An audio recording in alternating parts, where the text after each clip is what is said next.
I know how important it is in school to have a diagnosis. I get that. I get that there's a function of a diagnosis, but I really always said, I don't care what you call my child, as long as she got the help she needed. And that was really important. That was really, really important for us. And this is the place where we help parents live a happy, healthy life with their kids. We're going to show you how to connect with your child and help them even in their most difficult moments, as we hear from experts in the field. I'm your host, Dr. Karin Jakubowski, an international speaker, public school principal, and former struggling student. The Momnificent podcast equips parents with science-based strategies to help you live a happy, healthy life with your kids. Welcome. Evening, all of you who are joining us live. It's so good to see you. I'm so happy and excited to introduce our guest today, Serena and Tina. Welcome to Momnificent, ladies. thank you. Thank you for having us. And so for those who are listening, I want to take a second and share how I met Tina and Serena. I love that. It's going to be like saying that all night. Tina and Serena. Such a cute ring to it. So about 3 weeks ago, I was at a training in our district, and I saw one of our psychologists that I had worked with like 12 years ago in our district, but we get moved around to different schools. And it was so fun connecting with him. And he knew I had a podcast. And then he's telling me, I think he took his daughter to the University of Richmond to tour. He's so excited. He wants to get in. And he's telling me that you, Tarina, have a podcast. And I'm like, get out. I should interview him, because anytime I hear someone has a podcast, I'm like, oh, I'll check out and see if they're interested. Like, I could be a guest on their show. They could be a guest on mine. So Tina, I emailed Tina and I'm like, hey, and I'm telling her this whole story, and we jump on a call with Serena, and she's like, okay, so who did you meet Yeah. and how did that all work? So that was just so fun. I'm so glad you're here. Thank you. Again, thanks for having us. Yeah. Oh, you are so welcome.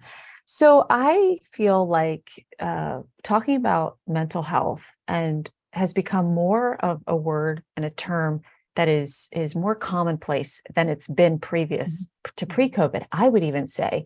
And now it's like, I mean, self-care was the more common buzzword, but now even using like, I need to take care of my own mental health and mental health awareness. And you see it out there more often. I just even see it popping up, in terms and phrases on podcasts, on YouTube and different things. And so I love that the work that you're doing and sharing and helping parents and families and moms with. Maybe you can start by helping our audience first understand, how did you step into this work that led you to this podcast, Mindful Mental Health Mamas? No need to explain with the mental health mamas, right? Yeah. So Serena and I have known each other for about 9 years. And we keep track of that by how old her youngest is. So that's easy for us. Right. It helps. We need those little tips. Exactly right. And we literally kind of lived across the street from one another and worked together.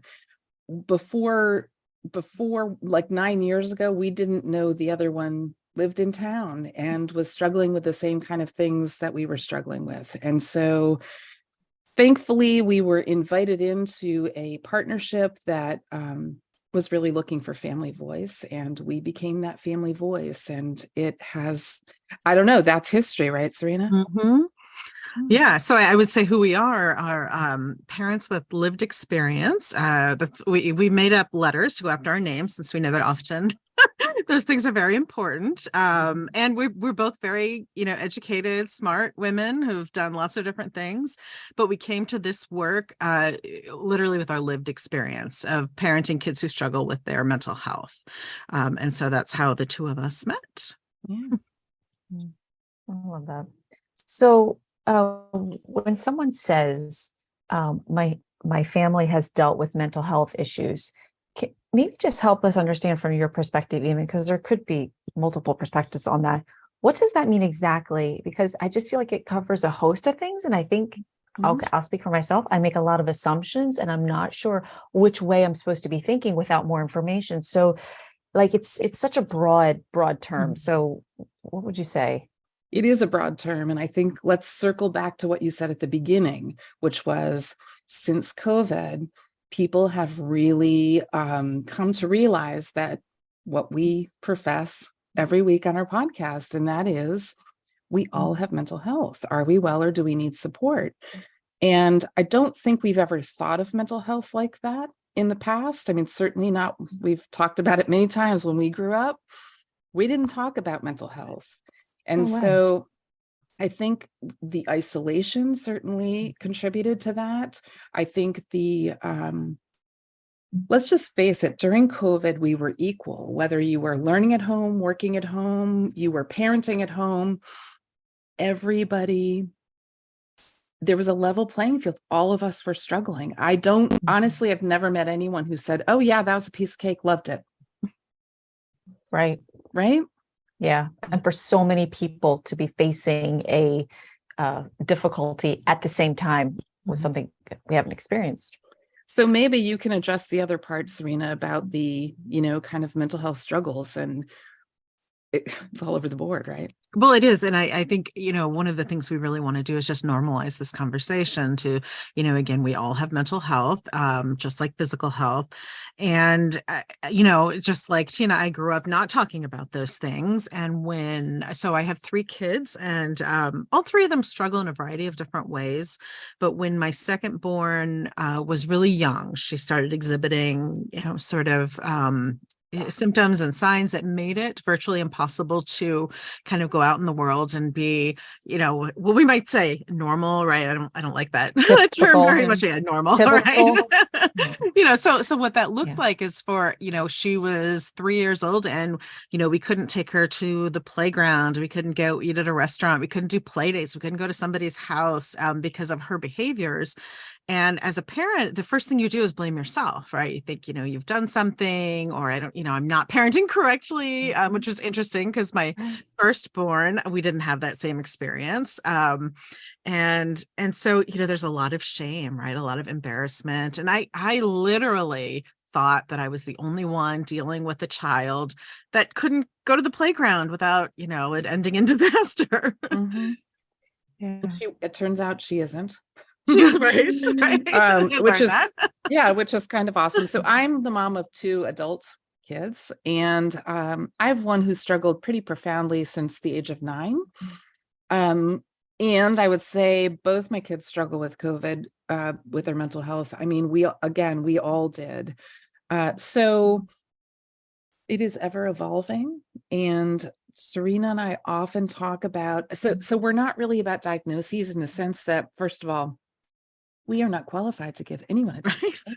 But I also think the diagnoses for my family, at least, and maybe you agree with this, Serena, I know how important it is in school to have a diagnosis. I get that. I get that there's a function of a diagnosis, but I really always said, I don't care what you call my child, as long as she got the help she needed. And that was really important. That was really, really important for us. And so I would say, no matter what, there are some great resources if people want to delve into mental health diagnoses. The National Alliance for Mental Illness has a great course that you can take. It's a 12-week course about all kinds of diagnoses, meant for families and providers. Again, it's just all over the board, right? There's a whole, I don't know, how big is that DSM, whatever number it is? It keeps growing. They just keep adding and adding. I mean, everyone in the world is going to be on that in a minute. Right. Exactly. Yeah. At some level. Yeah, I mean, exactly. For example, how many times do we walk around and we're like, oh man, I have ADHD. I'm diagnosed. Like that just like falls right out of our tongue.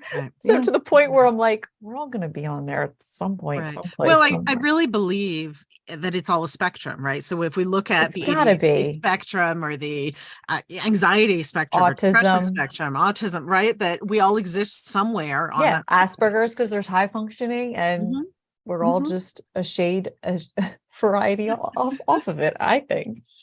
Well, exactly right. And these are about behaviors, right? And so we all have behaviors. We all behave in certain ways. And so really for us, it's, can you function in a day, or can you not? Do you need more tools to figure that out? So, and if you do, That's okay. That is And okay. we'll get to that. I think you're going to ask us I about think that. so. Yeah, I love exactly. this. Yeah, I want to talk. I want to come. I want you to come back on the podcast, by the way, because I know we could just keep talking and talking. Mhm. So, what is one of the common things families or individuals, or for example, moms, reach out to you for help with? What are you finding that they need right now? So what I would say is in general, it's the same things that we needed back in the day that we didn't have, and that is support as a parent of kids who maybe don't fit in a box, right? Who, aren't sort of the the norm. Again, there's that word normal. But the idea that even when our kids have all these resources and all these supports in their lives, we did not, right? That, the first time somebody turned to us and said, "How are you?" It was like, "Oh, me," right? Because we get so caught up in caring for our kids and making Right. sure that they're doing okay and getting all the resources and all the things, Yeah. we just forget about ourselves. Right. So it's support, it's a judgment-free environment, right? With people who get it. So Right. there's none of this, like, trying to figure out, what did we do to cause this? Or it's just assuming that, we're all coming into this from the same place and we're all just doing our best, right? Mm. And that's how we named our podcast. So Serena and I have done lots of writing over time because we think it's very therapeutic. And literally, I was on a plane back from seeing a friend, and I was writing about the kind of deep connection I have with her. And I literally wrote, "When I open my mouth, there is no need to explain. She just gets me." And I think that that is the key to our connection with people on the podcast, when we used to support people in person, definitely so. So, yeah. That say that exact sentence you said again. Um, The one where when you said when what you when I noticed with her. yeah, when I open my mouth, there is no need to explain. And imagine if everyone had that. Yeah, And maybe that's Mhm. what you find people don't. And Exactly.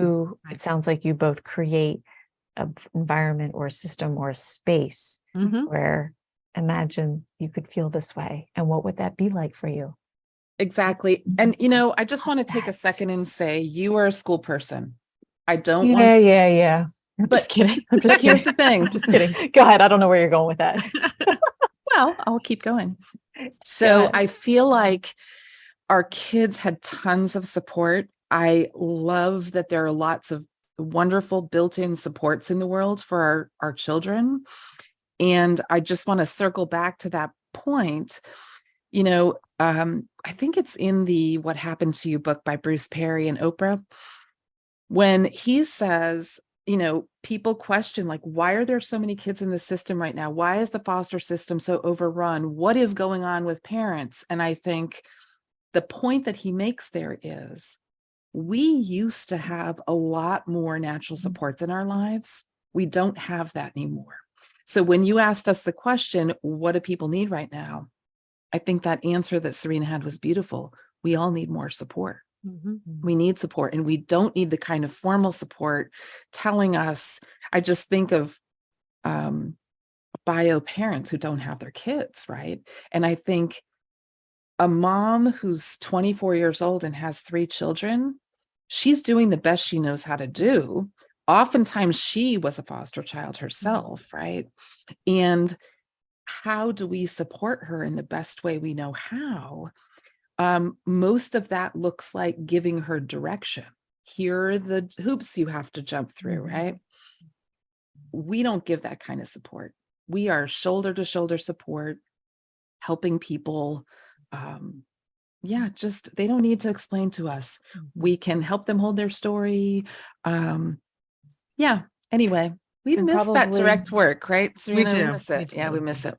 and probably the power of someone just listening to you. It's huge. Like, and as moms, you just give. And like you said, when someone just turns and is like, "How are you?" You're like, I don't even know if I know how to answer Yep. that. Yeah. Right. Yeah. And I think yeah. go ahead. I was just going to say, I still remember, and I often tell this story, when the first kind of a bit of support came into our house. And there were, again, lots of wonderful supports for my child. And there was a support for me. And the person said to me, how can I help you? What is it that I can do for you? And I was, like I said, I'm a smart person, dumbfounded by that question. I had no idea how to answer it because no one had ever asked me that question before. Yeah. I know before COVID, and I know I'm digressing from the questions I sent you, so just tell me if you want me to move on. But so during COVID, and then like right after that, something shifted in how I would respond to parents, because kids may or may not have been showing up on Zoom. You know, people may or may not have had their finances impacted with their jobs or what have you. So I learned that pre-COVID, in any time, there's a story behind everything. Right. But because of going through COVID and actually taking food to people's homes and things like that and calling people, I shifted to the first thing out of my mouth was, how are you? Is there anything I can do to support you? Is there something I can help you with? And probably 99.9% of the time, there was probably nothing I might have been able to do. But it was just the simple fact of just asking that, because it was incredible. Because like you said, we were all on this level playing field of everything was so difficult, no matter what it was. Life was just difficult. And coming out of that, it kind of helped, I feel like, myself, with also my staff, to just be more sensitive, to just be like, how are you? Like, how are you doing? You know, and some like might just be on the verge of tears, and you wouldn't even know unless you ask that. And so I feel like since COVID, it's given us a little bit more of a space to sort of maybe let down our guard, for lack of a better way to explain it. I mean, I was in a meeting today, a very serious meeting at school, and I was the one who actually broke down in tears in the middle of it, because I realized I had reached a point where I was like, oh my gosh, I just feel like I'm doing so much and I can't do more. And that was really hard for me, but also powerful in the way that I think that's helping people to just realize, like, it's okay to not have it all together, or always have it put together, or always have, be on top, and we get this false sense of like what we all should be. And maybe that's, I feel like, what those women find with you. It's like, oh man, I can just be me. Yeah, absolutely. Well, we are all humans living on the same planet, right? It doesn't matter what your job title is. And COVID, again, was the great equalizer. That's what it was. Yeah. So why do more and more moms, do you feel, need you and the mental health mamas, you and your podcast? Tell us a little bit more about like what you do and like what your podcast is about. If no one's heard of your podcast, what would they find there? So I think, many of the things that we're talking about here today is the normalizing that conversation around mental health. And, a lot of it too was about, we share some of our stories, right? We want to normalize that, things are hard, right? I mean, we shared an episode, right after the holidays, the vacation that wasn't, because we are very far from the, sort of perfect Instagram, Facebook family, right? Much more like Christmas Vacation. Right, exactly. And I think we want to be clear. We want to be real about those things. And, because other people experience it, right? To have these expectations of this great vacation that, is going to be lovely and perfect, and the kids are going to behave, and and you're going to have a vacation too. Exactly. Yes. Or we come home and need a vacation from our vacation because that was not a vacation. Right. And the thing is, that's the reality for most people. Yeah. But it's not what people see. Right. They see people sitting on a lovely beach or smiling with their family. And we often think of this like our holiday cards, right? Literally, we take hundreds of pictures to get that one where everyone isn't blinking or punching their sister or whatever it is, right? The reality, the truth. Yeah. And so we also share stories too. So our own stories, but we also bring on guests to talk about their stories, right? To normalize all sorts of different things. And of course, I have in my mind the things we've recorded lately that we haven't dropped yet. And I don't want to share those, but although they'd be teasers, Serena. It's true. That is true. Well, so this week we have on, that has dropped, right? Yes. The Power of Awe. It's a researcher from California. Well, he's actually from Hawaii, but he worked with the UC Berkeley. And he has a technique for meditation in under 1 minute that is proven to really change people's lives. They did a pretty big study on that. So he's on this week. Mhm. We're all about adding tools to your toolbox, awesome. right? To our I love toolboxes, it. to other people's toolboxes, and to have people share stories of hard that like they got through, and that they're they're on the other side of it, right? So we have a mom who's coming on to talk about her sons being incarcerated, right? And what that was like for her, and feeling again like she was the only person on the planet. And she's like, and I know I wasn't, right? There's all these people Yes, who are there's in gotta be. prison. Right. They all have Yeah. moms. Right. Yeah. And Right. I guess I'd circle back to the fact that when we were going through what we were going through, I felt like people saw a different family than we really were, and it was exhausting. And so finally, I think I just started sharing. People say that, how are you? And what is your answer? Fine. Right?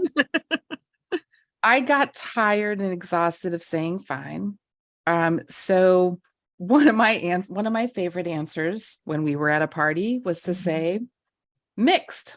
I'm, really conflicted today. Some of my life is great, other parts not so good.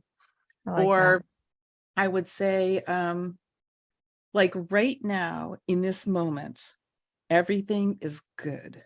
I don't know what the next phone call will be, but right now everything's good, right? So just having that normal response. And what do people say when you say that? Because I'm sure they're Okay, like, so here's what oh, people say. wait, what'd she just say? We're so used to like, okay, and move on. Right. No. Yeah, tell us what Okay, they said. no, people Tell us don't what they say that. said. It's a connection point. So when I open the door for Yes. mixed, people often laugh, but then they are much more likely to open up. I would say Wow. 8 out of 10 people who I talk to in a very normal way, and Serena knows I talk to everyone, so we end up in a deep conversation about something. And usually it's their own people's struggles, right?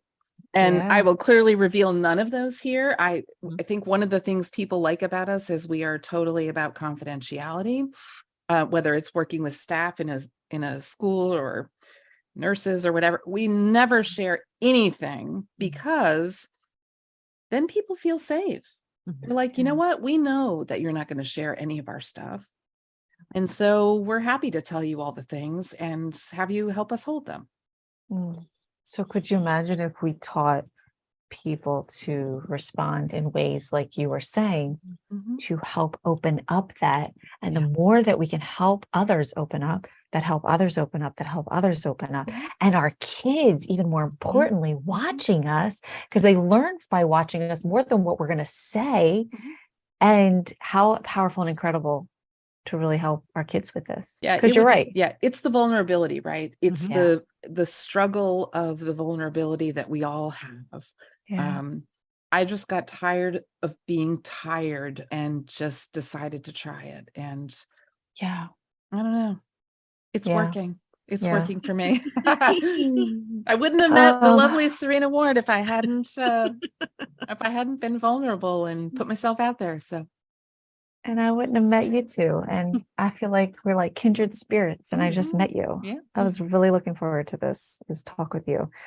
So, all right, what about how do you get help for a mental breakdown? Okay, so probably people lose that. Like, I'm gonna have a breakdown, or maybe they know someone or experience it themselves. Yeah. So I think first of all, not my preferred wording, right? A mental breakdown feels I don't know. I don't know how to put words to that. I think So we how tend else do you to say it? well, so I'm struggling with my mental health, right? Or like really just calling it out, right? I'm depressed. Right. I'm having trouble getting out of bed in the morning. I'm feeling very depressed. I'm really anxious, like everything, I overreact to everything around me. Right. I mean, I guess I don't Overwhelmed. know what a mental breakdown looks like when I think of that. I'm not sure what that looks like. Perhaps it's a, crisis. And if that's the case, we encourage people in the US to call 988, which is newly this past summer that was instituted. And so you can call or text 988. You can also go to an emergency room. It is not ideal, but they are there to help you. And beyond that, when people need support, there are wait lists right now for therapists, and just about everywhere that I've heard, right? I don't Yes. know what it's like For in a your while city. now. Yes. No, Yeah, the same absolutely. ever since COVID. You can't Yes. get in. They're Right. like, So I think part of that is that people are talking about mental health, right? And recognizing that they need support, and the mental health professionals, there aren't enough of them right now to No. sort of support that shift in our culture. I think it's good, and it's also challenging. So I think we need to be thinking out of the box in terms of how to support people. So a therapist, if you can find one, is fantastic. If you can't, often at least in our community, going to your doctor. Sometimes your general practitioner has a mental health person on staff who can do sort of short-term support. And then there's also often peer supports in just about every community. So Mental Health Association of America, usually there's a chapter near you, and there's, warm lines of people you can talk to who have that lived experience. So there's lots of different sort of ways in, but I guess what I would say is if you feel like you need help, seek help. Yeah. And it's okay. Mm-hmm. So I know I said in our pre-call, what are 5 ways someone listening can improve their mental health today? Why don't we just start them off with 1 or 2? So we like to talk about a toolbox, and we all need, so I've used this analogy before, actually, when I've talked to parents at the university level, right? They're just about to transition their kids into college, and that is very anxiety provoking for families. And I will attest to this, being the parent of an adult. It's a shift. Like there are shifts in our world, when your child goes to kindergarten, when your child's, whatever it is. And I've used this analogy. So when our kids are little, hopefully we're helping them fill their toolbox full of things that help them when they have, I also don't like the word meltdown, but I guess we do use that word sometimes. But when kids have, a struggle, what do we do? Is music helpful? Is, kind of to get them re-regulated. You do this all the time, I'm sure, right? So what tools are in their box? And then I think our toolbox is ever evolving, right? So I would say in my 20s, I had very different tools. In my 30s, I had very different tools. We won't keep going to see how old I am, but currently I have very different tools than I had in my 20s and 30s. So I think that it's really important to be able to have those tools in your box. So for example, we just had an episode, our 100th episode, Which is huge. Yeah, huge. Yes. Awesome. And we shared some of our favorite, 100 of our favorite ways to take care of ourselves. And I would say Serena is so good at knowing me that she knows what I'm going to say first. What is my number 1 tool in my box, Serena? Sleep. Woo-woo. Yeah. Love So that. I have a good Love sleep my routine, and I Yes. really nothing interrupts that. I just have to have good sleep. I know my body, and I know that's what I need. So Serena, what is one of the tools in your box? My 4-legged friends, my cats and my dog. They don't fit very well in the toolbox, but they're there. They're always getting out. I always say it's like a Mary Poppins bag for me. I can stuff a lot of things in it and just pull them out when I need them. I love that. That's So cute. what is one of your tools? So for me, it's taking breaths.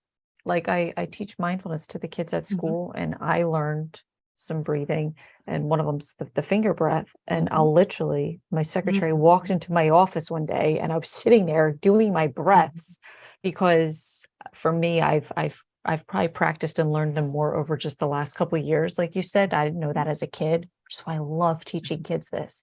And they just soak it up. A little first grader told me she taught her 3-year-old brother the little breathing. And I'm like, oh my God, I love you. And so for me, it's like, it's funny. I walked by it was after school, came in from car line. And I don't know if this is what the guy on your podcast taught you, but sometimes I've learned to like do a sigh out loud, like, like out loud, just there it is, And so sometimes I do that because it just helps release like a tension or stress. And I was walking from the car line door to my office and I passed 2 kindergarten classes and I did it louder than I probably thought, thinking people were gone. And the kindergarten teacher in the room's like, I heard that. And I was like, yeah. But it goes back to your point, Tina, that as we show how normal it is to need those things and use them, it really gives people the permission to be like, hey, it's okay that I need to as well, or open up to say that I need, it just normalizes it, where I think growing up in a culture, or the way I grew up, it a lot was about how you looked, like you pushed your feelings down because you're going to show up and you're going to do what you're going to do. And when you're raised that way, it's hard to then tap into the feeling and ask yourself, like, how am I feeling right now? It's like, oh shoot, I don't know. I haven't stopped or for years I haven't tapped into it, because we were taught just pull together, pull up your bootstraps, and just get it done. Put on your smile, put on your happy face. In one of the talks I give, I mentioned how I remember in first grade, I was crying, and I don't remember what I was crying about, but I was upset about something. And I remember the teacher told me to leave the room. And I remember going out into the hallway and just being so completely embarrassed. And her only saying to me, get yourself together. We're going to walk back in that classroom. You're going to stop your crying and you're going to pull together. And I now reflect back and use the phrase of, I realized my emotions were not safe. And I walked back in that classroom, and that is how I was taught to deal with an upset, difficult moment, which is why I work so hard these days when a kid is crying. I just let them get it out of their system. And then I just ask them those open-ended questions to help them, because there's a story behind every behavior. And now absolutely. I love getting to that story, because I don't think I was given opportunities to get to my story when I was a kid. So anyway, all right. So ladies, again, I can keep talking because I love talking to you, but I'm going to invite you back on. So help our followers and listeners with how they can find and follow you. Yeah, so we are on, our podcast is on pretty much every podcast platform. It's No Need to Explain with the Mental Health Mamas. You will find us on Instagram and Facebook and Pinterest, which is sort of a new, I don't know if anybody's still doing Pinterest, but yes. Yeah, so No Need and to LinkedIn, Explain. which I just started doing. I don't know. And also we're on Twitter, but it's MH Mamas, so it's a little hard to find, but but yeah, you can find us in all those places. And I will put all of that in the show notes of our show. And is there any last word that you want to say to our listeners? So I'm just going to say that this idea that I know that it's hard for us, right? When we, raised a certain way and we're trying to shift and, feel our feels and learn about self-care. But I think bottom line, we need to think about how we want our kids to grow up and what we want them to see, because they're watching us, right? And if we're not taking care of ourselves, that would be sad to me if my kids grew up and did that, right? If they weren't caring for themselves. And I would say I want to leave with one thought, and that is, we want to live in a world where I want to live in a world, I would say, where people are real and they see each other. And if I think of some of the, the difficulties of our world right now, I think we're not validating one another. We're not looking to people, what they're feeling, what they're saying. And the listening, let's just bring it back to the listening, right? We need to listen to one another and really hear what people are saying, and be vulnerable and feel validated. I think that's first grade story makes me very sad. It makes me sad that you weren't Yeah. validated in the Right? least. It was just Yeah, like, right? gosh, wow. There are songs about this, like, Yeah. And it's crazy because I don't have kids myself. And I have a podcast for moms. Like there's like it doesn't even match up, right? hmm, But I have such a heart for kids. And mhm, it's because I felt like the underdog. I know what that feels like. mhm, And yeah, there are kids who don't feel that way, and that's awesome. That's great. And they're gonna do wonderful. mhm, And I just have such a heart for those kids who maybe misbehave a little bit. And I'm like, you know what? That doesn't have to be a trajectory of who you should be the rest of your life. So let's find something you're good at. And how can we highlight and celebrate that and expound on that little strength that's like this small? And that's what we're going to make it all about. And so, God, it just like fires me up like that. And I just want to thank both of you, gosh, for the work that you're doing and knowing the lives that you have touched because you showed up and you were who they needed to help them open up a little bit more, know it was safe to open up and be a little bit more healed, a little bit more heard. You just are just so precious. And if there's anything I can ever do to support you, please let me know because I heart both of you. Well, thank you. And right Thank back at you. you. Thank you So, for the hard work you're doing. And yes, yeah, it just warmed my awesome. heart talking with Yeah. both of you. Thank you so much. Well, thank you. you. Well, that's all we've got for this episode of the Momnificent podcast. If you enjoyed this episode, I would be honored if you would subscribe and rate if you really liked it. I know wherever you're listening right now, it might not be the best time to leave a comment, but feel free to leave a question, a review, or a comment at any time. And until next time, remember, don't worry, be happy.